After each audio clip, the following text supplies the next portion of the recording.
Sorry. Good morning. It's 12 o'clock and welcome back to Volunteer Expo, the UK's volunteering show. Now, over the past few weeks on my morning runs, I've been listening to an audiobook, and it's this book. It's Frank Bruno's Let Me Be Frank. And I would really recommend you have a read of it, because it's a sobering, it's an absorbing and sometimes quite frustrating read when you understand what Frank has been through in his fight against mental health, capped with the good times of when he was the WBC World Heavyweight Boxing Champion. And I'm absolutely delighted that we've got Frank here today. Frank, in his book, says, boxing is like life. You get knocked down and you just have to get up. I had to fall before I could rise, but today I am standing tall. Actually, he's sitting right next to me. So would you please welcome Frank Bruno? Hello, Dave's a rave. Oh, yeah, sorry.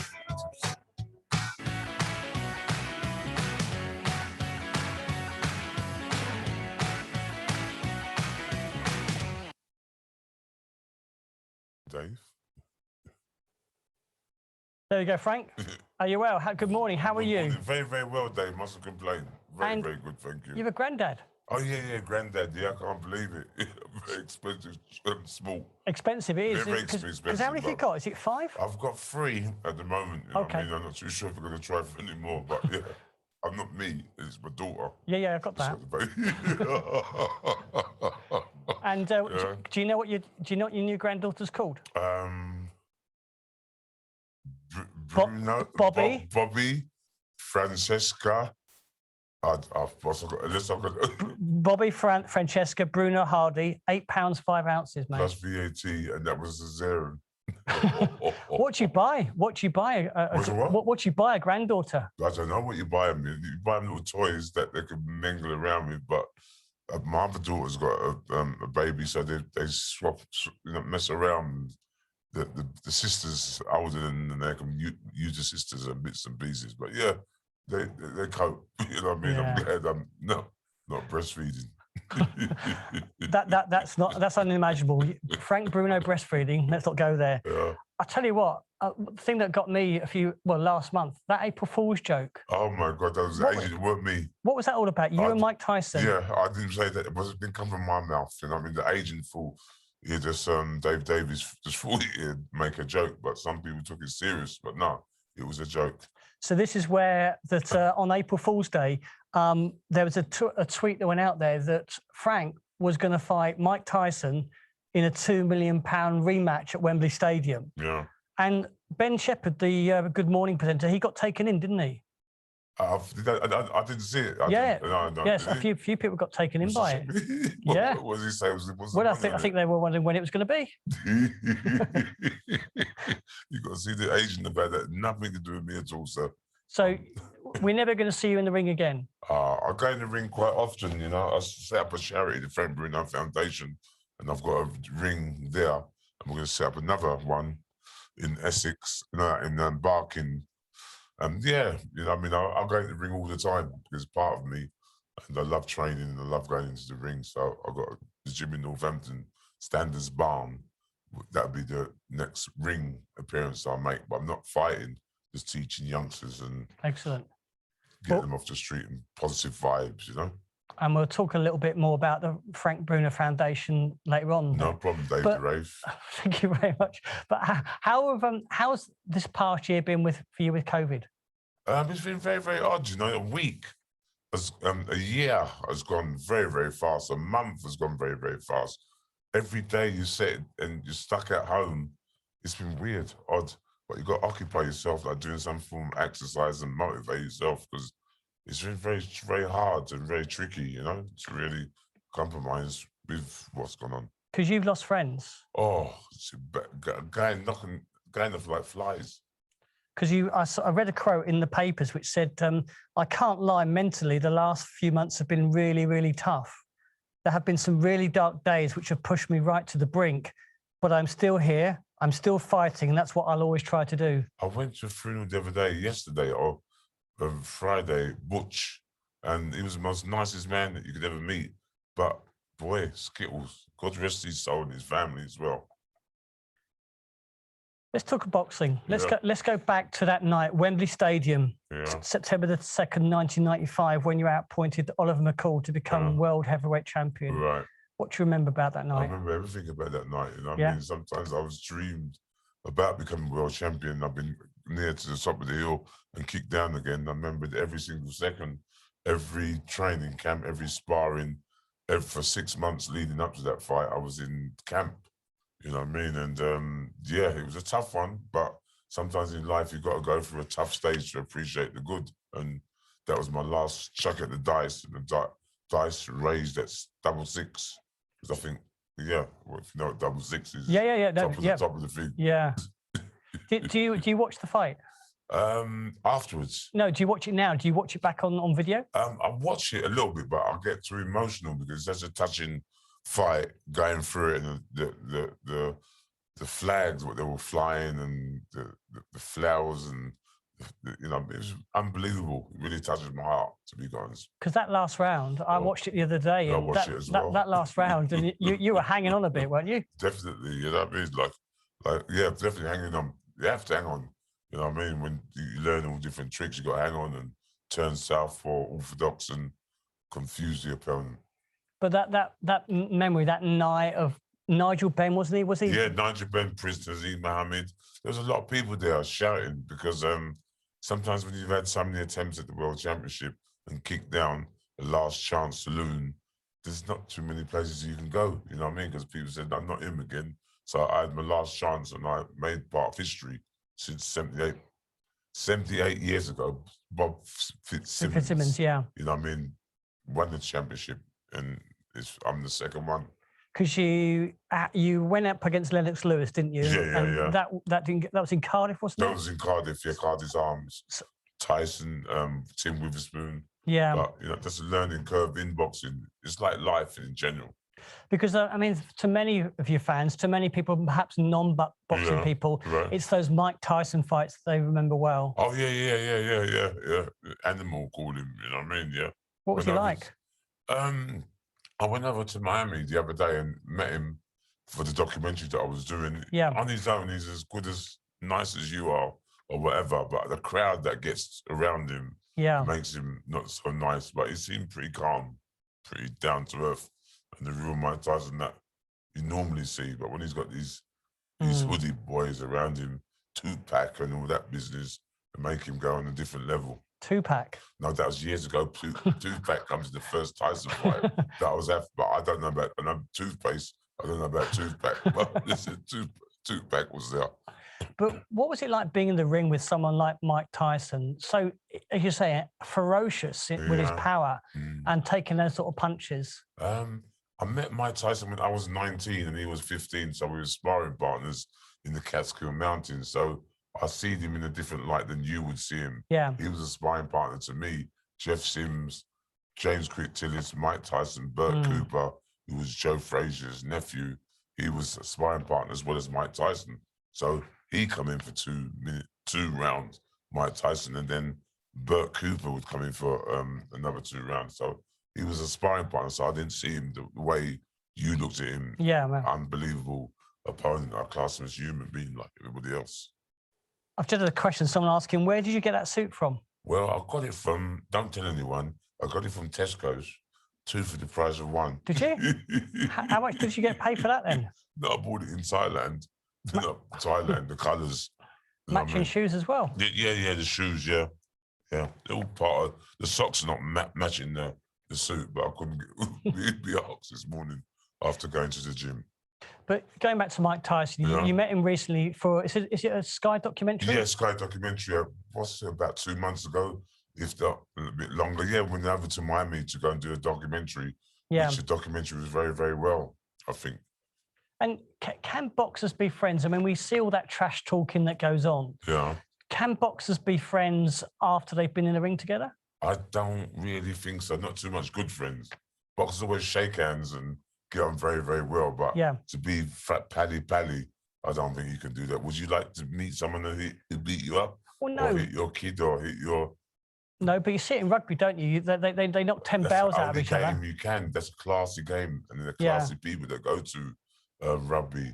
You don't see people chanting out, screaming, ooh, ooh, ooh, and all that. They're very, very tough people, Yeah. rugby players, but I've got the greatest amount of respect for them. But the football players, they're just frustrated men, but can't, the wife won't let them out. So they get out for about 5 minutes and they're going like they cause ma'am at the pitch and make up songs, but very funny. Yeah, because I read somewhere that football and rugby and cricket, you play sport. Yeah. But in boxing, you don't play.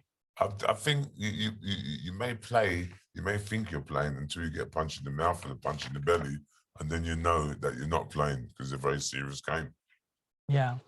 Let's talk about your early life, Frank. You grew up in Wandsworth in South London. South London, yeah. Tell me about your mum. Your dad was Robert from the Dominican Republic. Yeah. Your mum was Dominica, sorry. Yeah, Dominica, okay. Yeah. And your mum Lynette was a district nurse. Yeah, district nurse, Yardie girl. She come from Yardie girl, okay.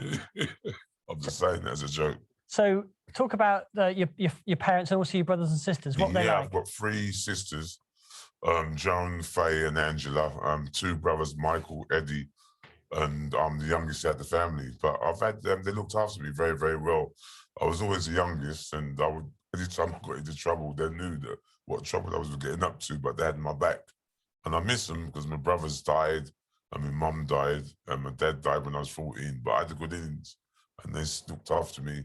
And even things that they taught me when I was younger, I still use them in my skills in life, you know? What sort of things do they teach you? The survival, you know what I mean? If you're going to go out drinking or raving or whatever, you got to eat before, look after yourself. You know what I mean? If I had a girlfriend, I don't like that one. They had my back because they were old. They were half brothers of me, but they were older than me by 5, 10 years. So they would try to install to make sure my back is covered. Was it a happy upbringing? Yeah, it wasn't. It was a laugh. My dad was a serious guy, but unfortunately, he had a cancer and he had a stroke. My mum was she was a serious preacher, a lay preacher.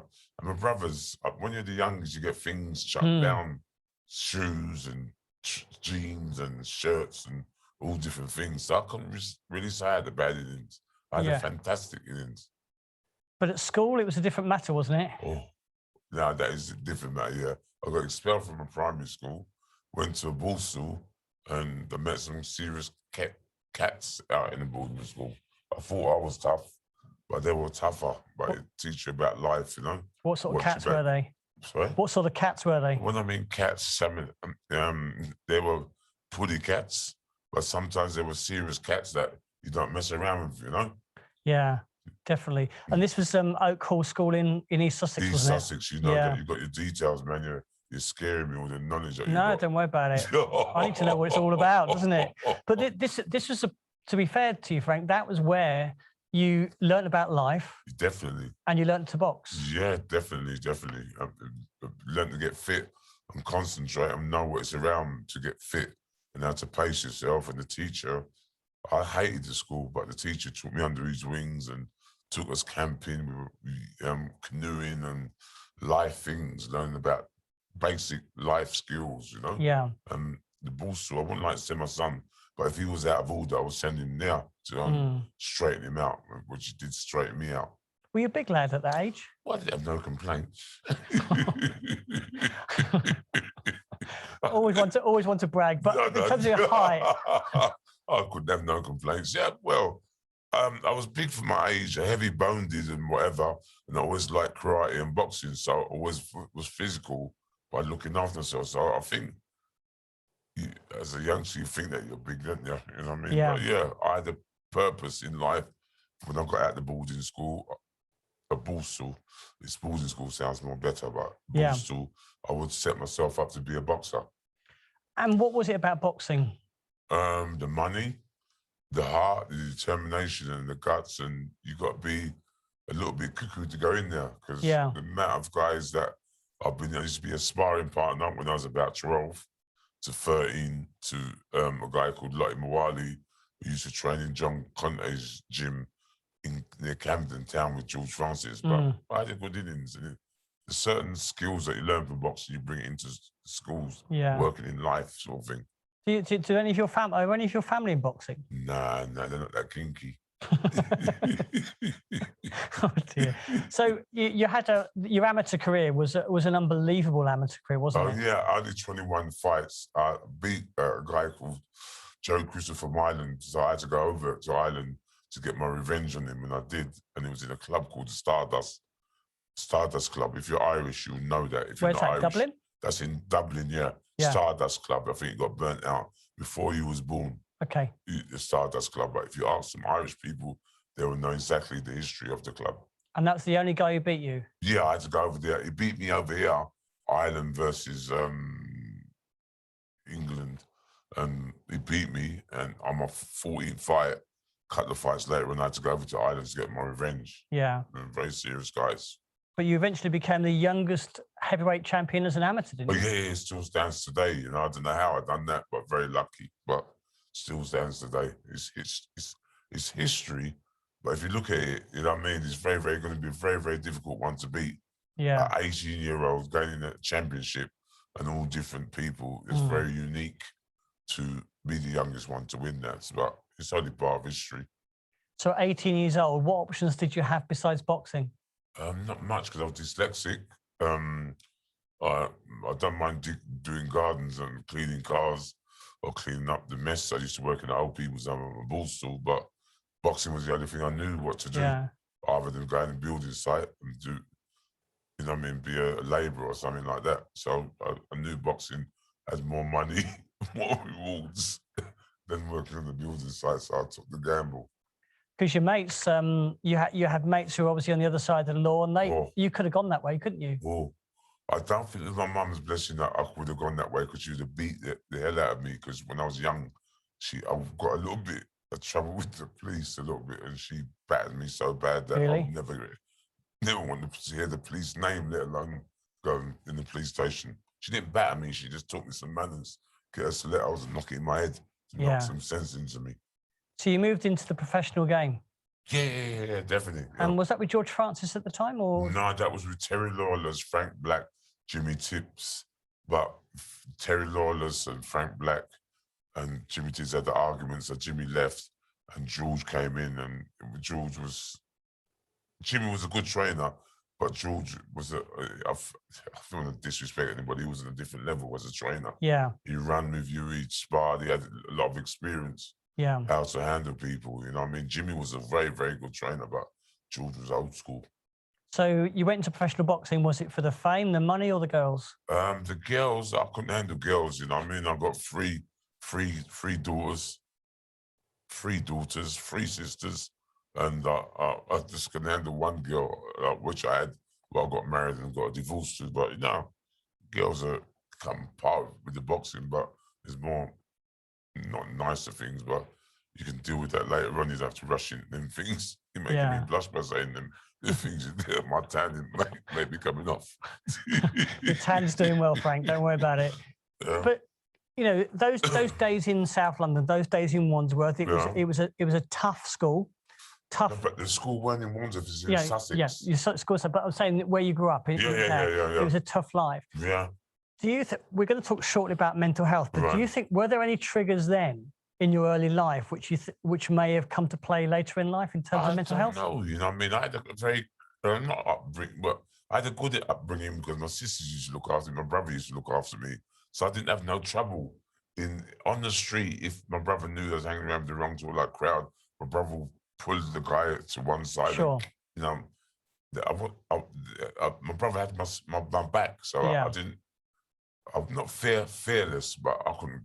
My brother used to look after me, so I didn't have no problems. Yeah. Where I went down the cafe, down the club or whatever, my brother's very, very popular, so I didn't take no liberties, but I was covered. Good. I just want to pause there, Frank, if I may, and play a 5-minute video, which I know you've seen. It's a short video about you based on a poem written by Samantha Crilly.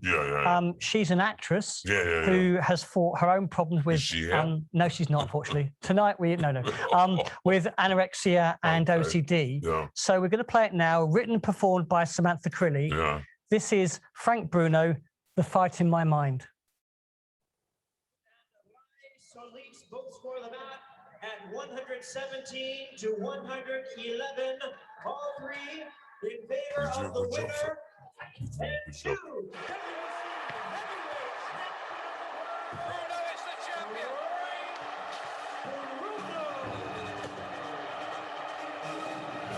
As a young kid, I was always getting into trouble. I needed something to snap me out of my You bubble. see that, okay? I was Yeah. angry and often felt alone. Then Camden I How put old? on some Yeah. gloves and found my home. Boxing became my discipline, My giving me first highs question is when going I'd to be, win, Frank, what do you think bruise about, after what do you bruise think when when I'd you watch lose. that back? but the motivation became my muse. I was becoming one of the best in my time, standing on top of the world in all my prime. Gratitude and love ran up and down my spine. In that moment, everything seemed to align. But as we all know, nothing lasts forever. Although I seemed to lose everything altogether, my marriage came to an end. Money stole my friends. Drugs soon consumed my pain, unraveling every wire in my brain, tangling everything that was once sane. I was diagnosed with bipolar and manic depression, experiencing sudden highs, then turns of aggression. None of these changes I could seem to question, slowly becoming bipola's perfect possession. I woke up one day to people barging into my home, coming into my space when I was peacefully alone, escorting me out as if I'd done something wrong. Every bit of my freedom was immediately gone. And as for my dignity, that didn't take long. The way they treated me inside as a patient was like I was some ugly creature found in a basement. I was worthless, just a hindrance to their day, just a task they had to get out their way. And the quicker it was done, the shorter I'd stay. Not once did they ask about the thoughts in my head. It was easier for them to leave me sedated in a bed. It was like they were afraid of what they couldn't see. The voices in my head were what was wrong with me, which made it impossible for them to set me free. It was easier to turn me into a silent zombie. They treated me like a lab rabbit, feeding me tablet after tablet, which knocked me for six after I'd had it. Injection after injection, drug after drug, just brushing all my demons under a rug. I was a prisoner within my own head, my thoughts training me to my bed, one moment away from being brain dead. I went back to the one thing that had saved me before, the only thing that always made me want more, something that has built me up from my core. Boxing, exercise in the gym, something that has always released my demons from within. I started to eat right, sleep well at night, look after my body and mind. My medicine was all these elements combined, as well as the fighter within my soul, pulling me out of this dark black hole. I have fought some of the fiercest battles in the ring, but never did I think I would have to challenge one from within. One that exceeded every fight I'd had before, an endless, unforgiving inside war. Mental illness can hold anyone in captivity, but I also know everyone holds their own key. Somewhere, there is always hope of setting yourself free. We have to find a solution that can cure the problem, not just hide it. We need to listen to the voice inside it, and then we can find a route to the cure. We have to speak out to be able to win this unforgiving, torturous war.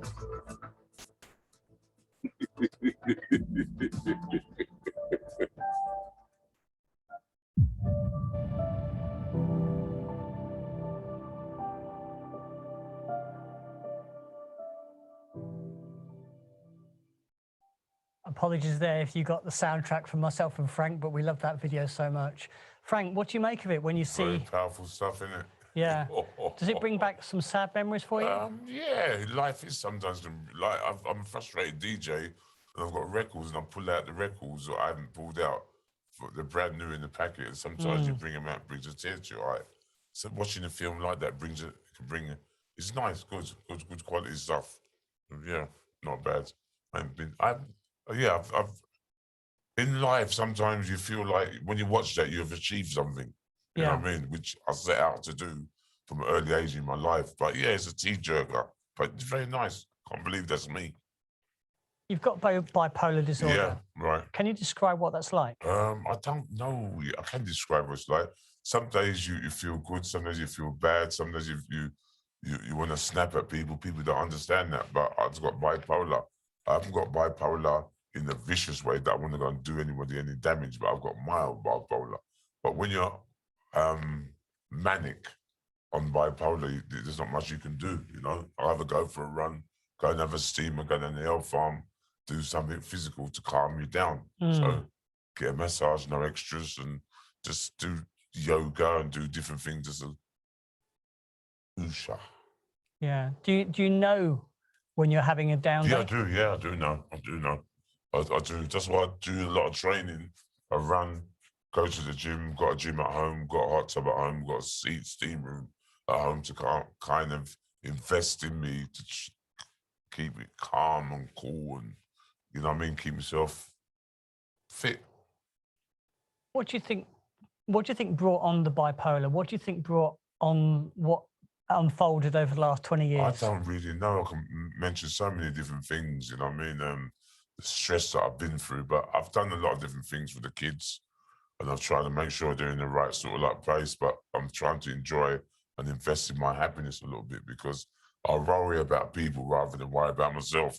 And the worrying about other people, you know what I mean, when I should, at my stage, I'm 60 in November, and I want to enjoy myself, Yeah. you know what I mean, a little bit more, and not feel pressured by people trying to, they need this and need that. I need to look after myself a little bit more, because I might be gone tomorrow. Because it was an eye injury that eventually forced you to retire from boxing. Yeah. That was 1996. Boss, I don't even know probably 96, yeah. 96, 95 and me winning the championship. But do you think that point about where you know, 80,000 people, Wembley Stadium, the adulation, fame, everything else, and then going to nothing? I don't think it's not going to nothing, but sometimes when you are a runner, you're a pacemaker. When you finish from that, you got to find something to sort of like put that in place. I was a boxer. I went to the gym most days. I sparred with people. I go to the health farm, and all that's cut off. That you got to occupy yourself and wean yourself down from boxing. But I've got most things at home to invest in my happiness, like the hot tub, the steamer, the sauna. And I mean, I could go across the road and go to the fields and walk. Yeah. I've got all the equipment you need to have it indoors. So I'm happy. Bipolar is a very vicious thing. It climbs up and it grabs you, you know? Because in your book, you talk about accumulation of facts. You talk about retiring from boxing. You had ideas of things that you wanted to do. Yeah. Obviously, there was the collapse of your marriage. Yeah. There was the death of George Francis. Right, yeah. And living on your own. Yeah. Do you see now all of these things sort of compounded? You should be a doctor, because all the things that it does, but sometimes you got to chuck them away and not let them beat you up, because sometimes they can get into your mind, get into your blood and drain you right out, that you get lethargic. But how you said it there, you said it like a doctor would say. That's combination of getting some sort of like anxiety or something. I've got mild bipolar. Yeah. You ain't got to worry, I ain't going to come and do nothing. I've got a question, and by the way, please send in questions for Frank, because I'll get through as many as I can. But one here saying that you offered support to Paul Gascoigne in 2008. Looking at what has happened to both of you, does this show that limelight takes a heavy toll? I don't think this limelight takes a heavy toll. Everybody does whatever they got to do, whether they do it in front of people, whether they do it behind closed doors, whether they go to a hen night or stag do or whatever. Everybody does what they got to do. It's how you can control yourself in life. My motto is I try and run, I try and keep fit. What Gaza does is what Gaza do. You can talk to Gaza and try and put your arm around him and say he's strong, but he's a very intelligent guy. Yeah. But Gaza is very, very fast-witted, and he's a good snapper. but he needs a little slap round his head sometimes to really make him wake up. Yeah, yeah. You know what I mean? Behave himself. I'm not mean a slap round his head in a disrespectful way, but Yeah. he needs a pin just to give him a little jerk Bit and of a make wake him up. put him some wake up call. Yeah. There's a lot of people out there going through the same sort of like different things, and they wish they had half of the things that he's got. Yeah. So we as celebrities supposed to be setting a good example for people to look at you. So if you're going to do things, do it at home. Don't do it outside where people are going to film you and put you on Facebook. You know, it could happen to anybody, but I'm not sitting there like, I just don't, you know what I mean? I'm trying to, people like Gaza, I love him. He's a very intelligent guy, very, very funny guy, quick-witted guy, but sometimes they need a little shake. Yeah. You know what I mean? And just wake up, man. And, you know what I mean? People, I was watching a little program, what the charity has raised them millions of people around the world, and for poor people. That's what you should put your mind into, watch, and then appreciate how you got it better than what some of the people have it. Yeah. Margaret's asked, do you think that the physical toll of boxing, does that have anything to do with mental health? I don't think so. You know what I mean? There's people playing football, they say the head of the ball is more damaging. You know what I mean? So rugby's not. You know what I mean? It's a very, very tough. Boxing is a very tough sport. There's Lewis Hamilton racing around doing nearly 200 miles an hour on the track or whatever. Everything can be dangerous, you know? Yeah. In your book, you devote one chapter saying the drugs don't work. Yeah. You talk in there about when you were sectioned, when you were at St Andrews in Northampton, about being like a zombie and saying you felt like you were an animal trapped in a zoo. What did you mean by that? Animal trapped in a zoo. How can you go to a place where they keep you and give you tablets, injection, what is weakening you? And if you give someone a tablet and they fall on the floor and a scar right there, you know what I mean? Nearly got a scarf, got about 6 stitches in my head, or nearly broke my ribs. What can you say the tablets or the medication is good for somebody? Yeah. To go for that. If I give you a tablet and you fall down and you nearly crack your ribs, is that a good tablet to take? What do you think? No, but then you have to ask, why were they giving it you in the first place? Thank you very much. And did you ever get an answer? You don't get an answer. They treat you like, you know, they explain to you about certain different things. And when I was in being sectioned, I was walking around the desk asking them, these things are not doing me no good at all.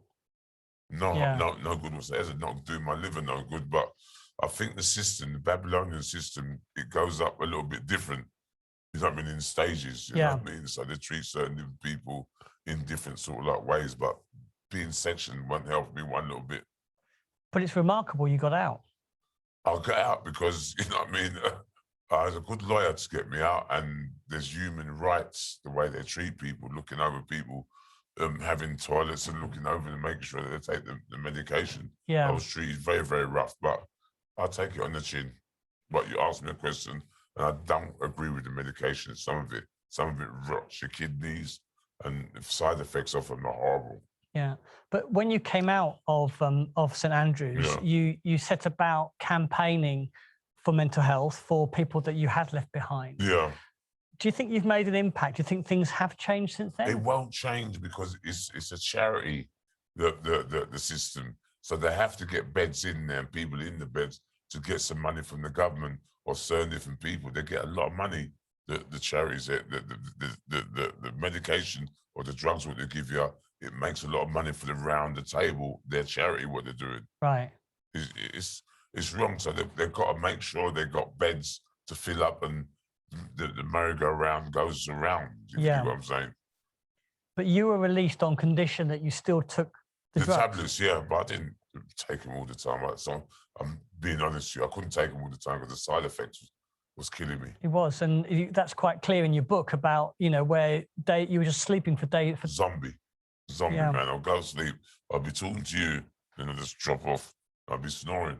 Sometimes I'm in the car with Sean Paul, and he's driving. I just fall asleep. Next thing I know, I'm at home. This is your driver, is it? Yeah, driver. Yeah, Paul. Okay.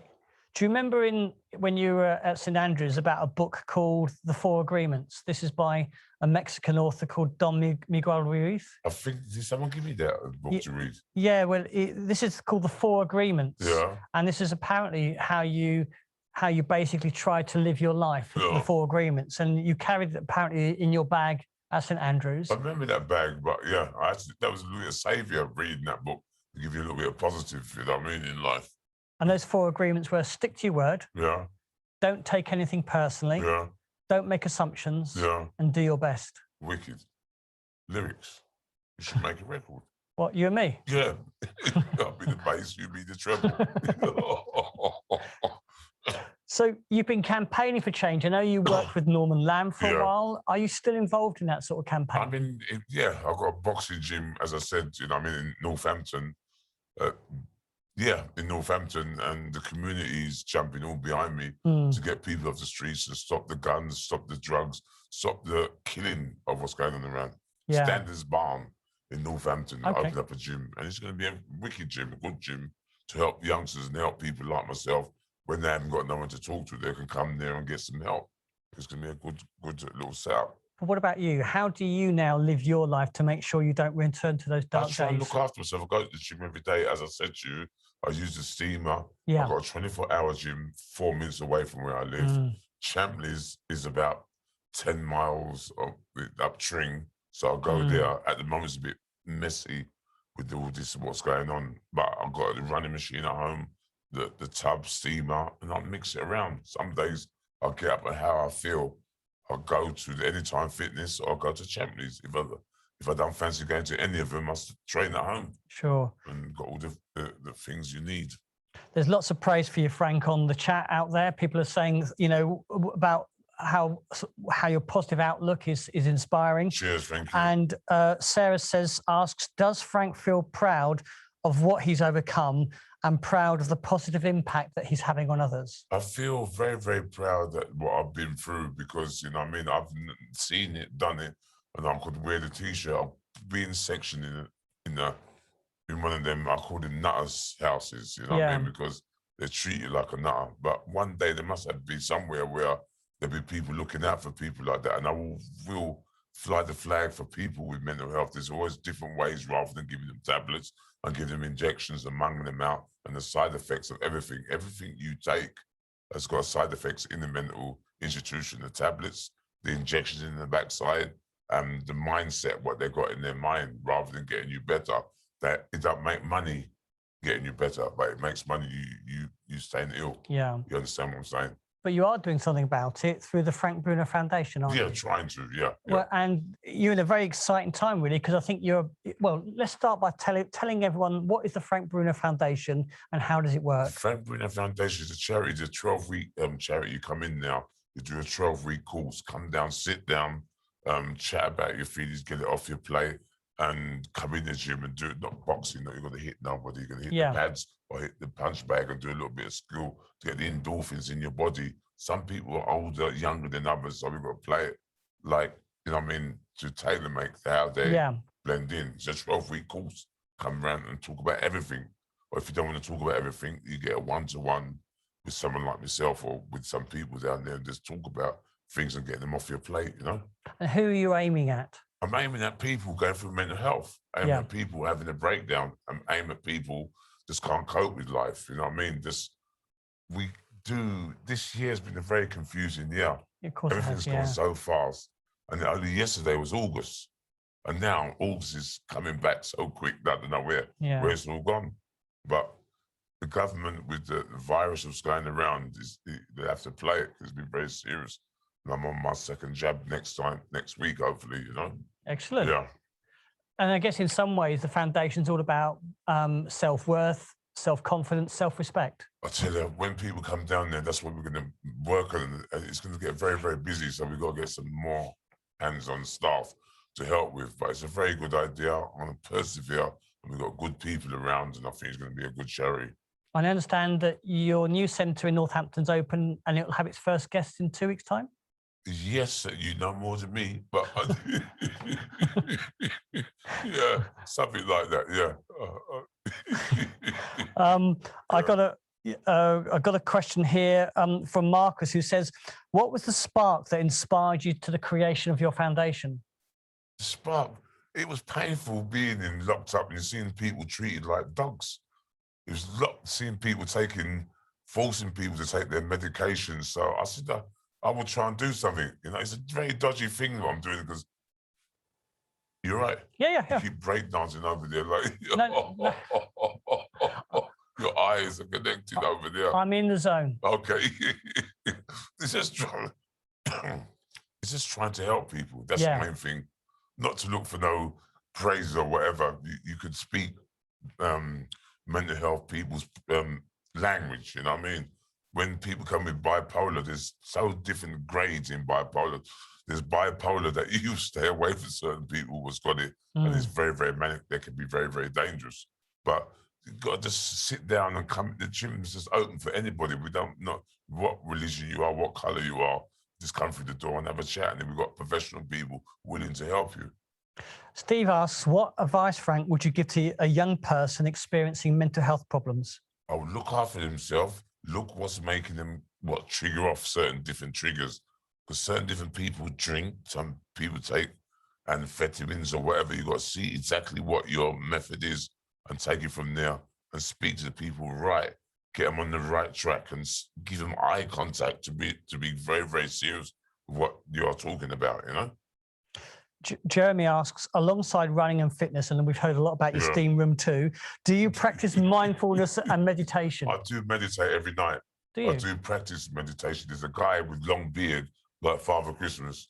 He's on the internet. I listen to him, help sleep and motivation. You need that, you know what I mean, to get your mind in the right set. Sleep with that in the subconscious, you know what I mean? You can get up and feel a little bit more confidence, you know? Yeah. Yeah, I used to use it as boxing as well. Sounds interesting. Well, when you're running, sometimes you've got to get in the zone. Yeah. If you're going to run 26 miles, which you have, and you're going to be a pacemaker, you definitely got to get in the zone. And you've got to get your mind in the right set. 26 miles may sound 26 miles, but you run 26 miles. It hurts. And you know it hurts after 19 miles. Oh, yeah, definitely. Yeah. I understand you're going to be opening up another place in East London? Yeah, in East London, Dagenham and Barking. Right. Yeah. Do you know when that's going to happen? There's a top secret, but you just let out the secret. So they were working on it at the moment. Yeah. Okay, I'm going to break it a little bit, Frank. I'm going to ask you some questions. These are simple questions for you, okay? So you've got to make a quick choice, okay, all right? No so, problem. For example, if I said Guinness with black currant or shandy top, you would say? Guinness with black currant. Yeah. Yeah. So here we go. Line of Duty or EastEnders? Line of Duty. Chelsea or West Ham? West Ham. Isle of Sheppey or Isle of Wight? Isle of Sheppey. Spiders or snakes? Snakes. Curry or Chinese? Both. Oh, you got, sorry. Go for one. Chinese. Tracksuit or three-piece suit? Three-piece suit. Caravan holiday or beach holiday? Caravan. Bentley or Mercedes? I think Mercedes, because I've had Bentleys and they're Mercedes, you can get them. Yeah, I've got to answer this question and keep my mouth shut. I'll go for the Mercedes. Otis Redding or Michael Jackson? Michael Jackson, because I'm there. Nightclub or an early night? Early night. Films, Disney or Die Hard? Disney, Jungle Book. Books, Bridget Jones' Diary or sports biography? Both. Sports Directory. Sports Directory. Sports biography. Biography. Okay. Piers Morgan or Donald Trump? Piers Morgan anytime. I like Donald Trump, but Piers is a good boy. I know he's taking a lot of sick, but he's all right. Harry Carpenter or Prince Harry? Harry Carpenter, any day. Arnold Schwarzenegger or Sylvester Stallone? Sylvester Stallone, I can understand him more better. Red sauce or brown sauce? Brown check, red sauce. Hedge your bets. And Tyson Fury or Anthony Joshua? I've got to go for Tyson Fury because he had a breakdown and he's helping the Frank Bruno Foundation. But I like Anthony Joshua because he's got a lot to learn. But I think if the money goes, I'll go for Tyson Fury. Yeah, because you've recorded, you have actually recorded a documentary with Tyson, haven't you, or an interview with Tyson Fury? Oh, yeah, it's supposed to come out soon, yeah. Was that recently? Yeah, it's about 2 weeks ago. We had to drive down to Morecambe, and he's got, he's doing so well for himself. And it's just nice to see that boxer was really, really, really, really down on his feet, build himself back up again. Yeah. And good luck to him. How did you find him? I find him all right. Yeah. Some people may find him very, he can say ducking and dive, but get him away from all that. He's a very smart and clever guy. And I don't think I'm not too sure if he means what he says, but he's upset a lot of different things, but he's not. You should pat him on the back. He's all right. He's not that much of an animal, but he does. Once he kicks off, he can kick off. So were you giving him advice, or was it just a general chat? No, it was just a general chat. You know what I mean? Yeah. It was talking about one and two things here and there. But I don't fear him. He doesn't fear me, and he's helping the Frank Bruno Foundation. So that suited me fine. Oh, that's fantastic. Don't because during your career, you never trash talk, did you? I don't get involved. I'm not that kinky, you know what I mean? Trash talk. You know? But it's part of the course now, isn't it? It is. You got to sell tickets or whatever, but I ain't really in the trash talk. It's too time consuming. Just going back, we asked you earlier about Harry Carpenter. Ian from Falkirk says, how close were you with Harry Never Carpenter? Kissed or nothing like that. No, sure. We've done Royal Variety together. We've done the HP advert together. And he was a good guy, very classical grandfather type guy. Yeah. You ask him about anything, he had the knowledge in his head. Yeah. That he was so smart. And we've done the Royal Variety show. I was nearly wetting myself because I had to go in front of the Queen to make speeches, and I find it very difficult to learn the lines and whatever. But Harry's there, he's so cool and laid back, good guy. Yeah, because you've done some strange things. You did comic relief with Lenny Henry, Romeo and Juliet. Yeah, I didn't know I was going to be Juliet. Yeah, but I've done some strange things in my life. Nothing that I can get arrested for, but I put on some fake boobs and ladies' dress and wearing men's tights and oh god. Did that improve the look? No, I don't think so. What's the strangest request you've had? Strangest thing you've had to do? Dress up as a woman. Yeah. Yeah, the strangest thing, embarrassing thing, and get so many people it's abusing to tell you about wearing tights and false boobs and whatever. I'm not kinky like that in real life, but that made me cringe doing that. But it was for a good cause. Raised a lot of money, so you couldn't really argue about Good that for one. you. We were talking about the Joshua and Tyson Fury fight, and we'll have to see when that happens. And you're tipping Tyson Fury to win that one? Tyson Fury is a very, very experienced, very, very clever guy in his head. And Joshua is a very good fighter, up and coming. He needs to learn a little bit more, but I don't think they can ask much more of him because he's full. Everybody that's been put in front of him, he's dealt with. Yeah. But Tyson Fury, you know what I mean, he's had a couple of fights here and there. Experience-wise, he's a very difficult guy to beat because he used science on you, telling you, I'm going to beat you up, your dust up, and whatever, get you on your back foot and really get you uptight. If you get uptight with that, you could get uptight and drain yourself when you're going to the fight. Yeah. So you've got to know the mentality of the guy thinking. He's a very good thinker. He's got a good brain. Yeah. But he'll put you on your back foot by intimidating you. Yeah. Well, with Deontay Wilder, didn't he? He not only outfought him, he outthought him as well. That's what I'm trying to say to you. Yeah, he done him twice. I don't think Deontay Wilder made an excuse saying that the weight was too. The weight jacket, but he could have put on two more weight that's jackets. Right. Yeah. No. Joe asks, who is the best boxer around at the moment? Ooh. Oh God. So difficult, that one. Chantel Davis, Faber has got a youngster that is coming up, and he looks unbelievable, strong, like youngster, and the Tank, they call him. The Tank, yeah. One is up and coming, but they've got so many different ones coming through now. And Lauren asks, how do you feel about social media stars and YouTubers starring in boxing matches? I watched one, Mayweather took his hat off on YouTube the other day, but they're making as good money as boxers are themselves, you know? Is a question about the foundation. Is the foundation looking for volunteers? It got volunteers, you know what I mean? They got volunteers what they want. They're streaming them, but they may need a bit of volunteers here and there.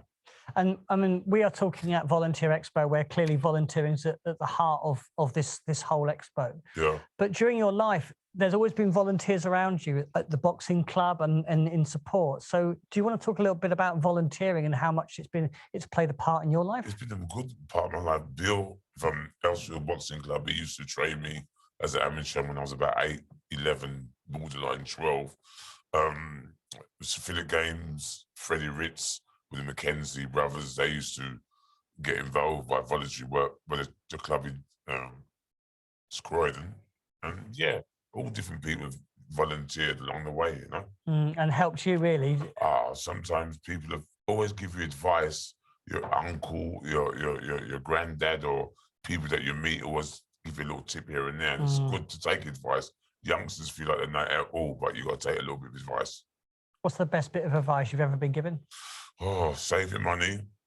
Save your money? Save your money. Okay. Look after yourself and try and be happy. You know what I mean? Try and have a good sense of humour, which sometimes you get up in the paper in the morning, you see all different tragedies going here. That one's died, this one, and never knows what. But you just got to have a little sense of humour and happy-go-lucky, because sometimes you take things too seriously. It's training. Yeah. There's a nice tribute here, Frank, from a guy who signs up for his name with Clifton. He says, I have a life-changing situation becoming an amputee, and I love your attitude about dealing with today and tomorrow, that it will take care of itself. Nice tribute. Yeah, very nice. Question here, any plans to go back into Panto? I'm not going to wear my tights no more, but if it's a good pantomime, the pantomime which I've done has been one of the best times of my life, laughing-wise. You know what I mean? So I enjoy pantomime, and if I could do pantomime again, I would do it, because it's to go into a job where you can have a laugh so much that your head is hurting you and your cheekbones hurting you, and it's natural. It don't cost nothing. No. Pantomime is that maybe done pantomime 2 months, 96 shows, sometimes 3 a day at weekends, but it's good fun. It's a buzz, isn't it? It's a buzz, and you discipline yourself, you know what I mean? You've got to do them 96 shows no matter what. If you get cold, you still got to do the show. Even if something happens to you, you've got to do the show. So it's good. Yeah. And, you know, the life in and out of the ring, you've met many famous people. Geez, yeah. So many people that I forgot, but I've met people, quite a lot. Any people that stand out? Did you ever meet Mandela? Yeah, I met Mandela, yeah. Prince Charles's husband, Prince Philip, he just died, God rest his soul, was one of the most powerfulest people and funniest people I ever met. Very down to earth, very cool guy. He said something to you at a reception, do you remember? I think wicked and all that. What are you doing here again? The same thing you're doing here, sir. But he was a nice man, very warm, outspoken, but nice man. Yeah, and you get on well with the royals, don't you? You've got, you know, you've done a lot of work with the royal family. Yeah, Princess Trust. Yeah. In Hyde Park, when there was a band on raising money for the Princess Trust, I was sitting right next to His Royal Highness Prince Charles. Things like that would never go out. It would stay with me, you know? Yeah. A few more questions about the foundation. Are there any programs to get children involved? Are children involved in the program with the foundation? Definitely. I think it's from 9 to whatever age there is. The children have to get involved, because sometimes if you get them right now, when they're young, you can teach them, learn them different skills before they get old and they start thinking that they're tough and walking like they're from, you know what I mean, they're yardies and whatever. But yeah, it'd be good to get them from when they're young, and if they get older, you know what I mean, at least we tried. Richard says a good approach to life is to have happy thoughts. What are your happy thoughts? I just happy thoughts that I'm alive. Yeah. You know, I'm happy thoughts that I bought myself a car the other day. I can't drive it yet because a DVLA, playing funny games, but yeah, certain different things you reward yourself with nice things. Have a laugh, make endorphins is one of the nicest things that they've got lights like that for when it's a bit dull in the winter. Yeah. Lights like that make endorphins just make you feel a little bit more cheerful, you know? Yeah.